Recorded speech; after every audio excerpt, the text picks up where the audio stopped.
নমস্কার। সায়ন্তনী সাতছাত্র চ্যানেলে আমার সকল বন্ধুকে জানাই অনেক অনেক শুভেচ্ছা, অভিনন্দন এবং ভালোবাসা। আজকের ভিডিওটা ঠিক কিভাবে শুরু করব সেটাই বুঝতে পারছি না। আসলে আমাদের সমাজে যেভাবে একটার পর একটা সার্কাস আমরা দেখতে পাচ্ছি, সেখানে দাঁড়িয়ে কাকে নিয়ে বলবো আর কাকেই বা বাদ দেব সেটা একটু বুঝতে সমস্যা হচ্ছে। তবে ভিডিওর শুরুতে বলে রাখি, গতদিন আমি দিলীপ ঘোষ মহাশয়কে নিয়ে একটা ভিডিও করেছিলাম। মানে তিনি যে ঝালমুড়ি গানটা গেয়েছেন সেই গানটা নিয়ে। তো সেখানেই আমাকে কোনো এক বন্ধু কমেন্ট করেছেন, যার নাম প্রজ্ঞা পারমিতা ঘোষাল। যিনি বলেছেন, যদি দম থাকে তো মুখ্যমন্ত্রীকে নিয়ে কিছু বলে দেখান। তা বলি কি, আমি কোনো দম রাখার জন্য ভিডিও করি না। আমি ভিডিও করি মানুষের সামনে সত্যতা আনার জন্য।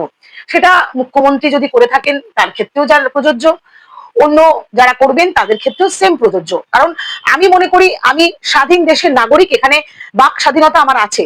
সেটা যদি মিথ্যে হয় সেটা আলাদা বিষয়, কিন্তু যদি সঠিক থাকে তাহলে আমার মনে হয় সেটা নিয়ে তেমন একটা বিভেদ সৃষ্টি হওয়ার কোনো কারণ নেই। ম্যাডাম প্রজ্ঞা পারমিতা ঘোষাল, আপনাকে বলি, আসলে আপনি হয়তো আমার এই চ্যানেলে প্রথম, যেই কারণে আপনার মনে এত প্রশ্ন।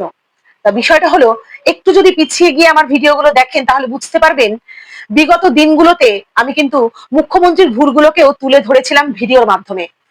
আমি কোনো আলাদা ভাবে পার্টি করি না।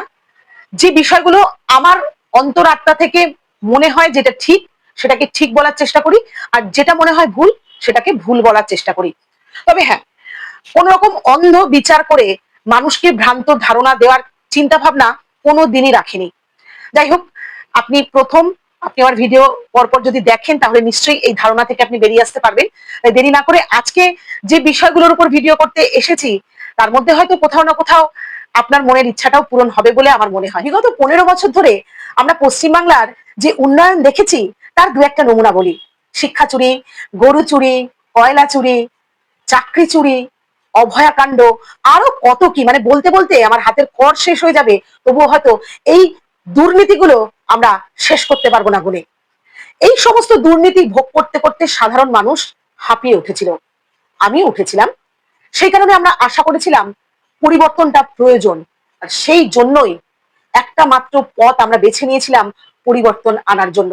হ্যাঁ, আমাদের একটা করে ভোট, যে ভোট সাধারণ মানুষ দিলে পরে তবেই পরিবর্তন আসা সম্ভব।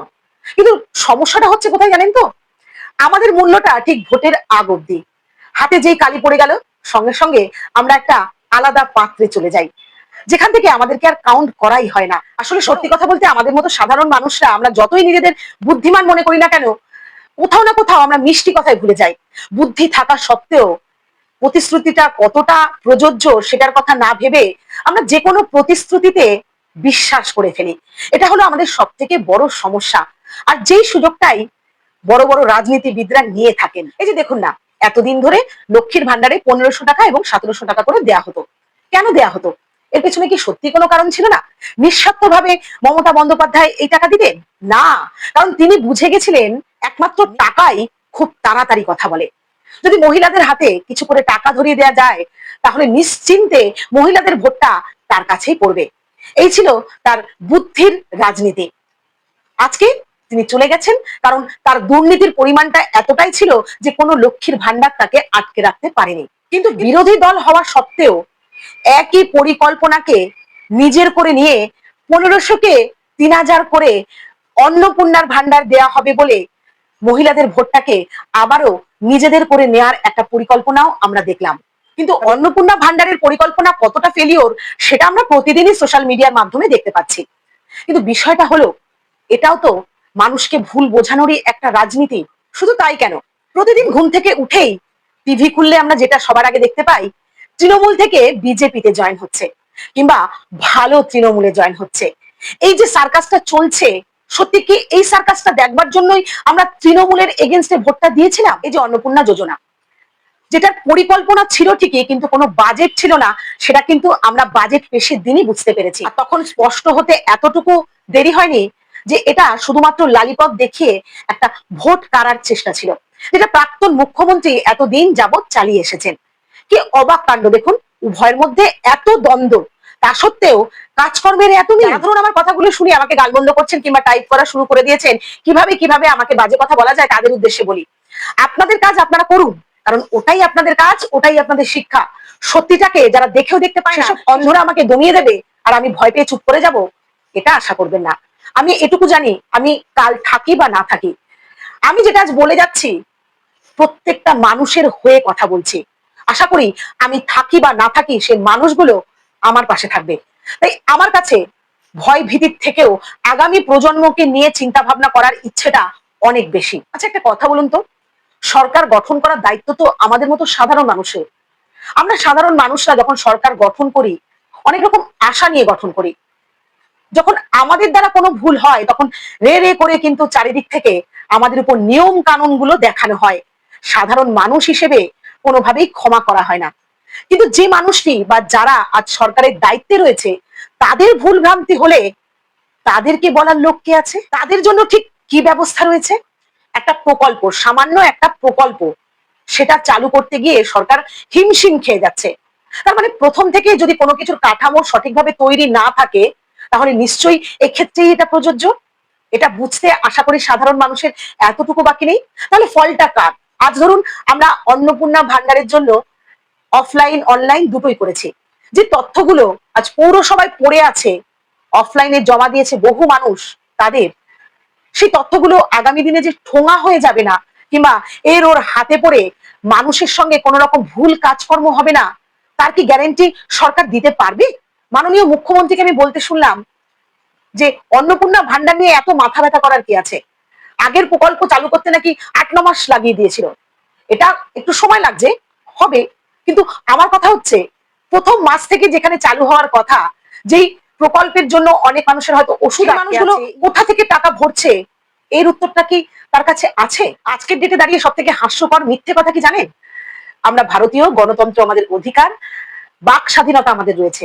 সত্যি কি তাই? সত্যিটাকে কি আমরা সত্যি সামনাসামনি চোখে চোখ রেখে বলতে পারি?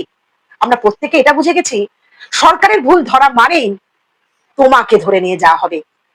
কখনোই কোনো সরকার এটা মানতে চায় না যে আমার যখন ভুল ধরা হচ্ছে তাহলে শুধরাতে আমাকে হবে, কারণ এতগুলো মানুষের দায়িত্ব নিয়ে আমি বসে আছি। দেখুন, এই সম্পূর্ণ কথাগুলো যে শুধুমাত্র আমার তা কিন্তু নয়, আমাদের প্রত্যেকের। এমনকি বিজেপির এমন অনেক কর্মী আছে যারা যারা ভিডিও করে পোস্ট করছেন, যারাও ক্ষিপ্ত এই পরিস্থিতিকে কেন্দ্র করে। মুখ্যমন্ত্রী হওয়ার পর মাননীয় শুভেন্দু অধিকারী মহাশয় যে কথাগুলো সাধারণ মানুষের উদ্দেশ্যে প্রতিশ্রুতি হিসেবে দিয়েছিলেন, সেই কথাগুলো কিন্তু আমাদের মন ছুঁয়ে গেছিল। মনে হচ্ছিল আমরা সঠিক কাজটাই করেছি। কিন্তু দিনে দিনে কিছু কিছু পরিস্থিতি আমাদেরকে হতাশ করে দিচ্ছে।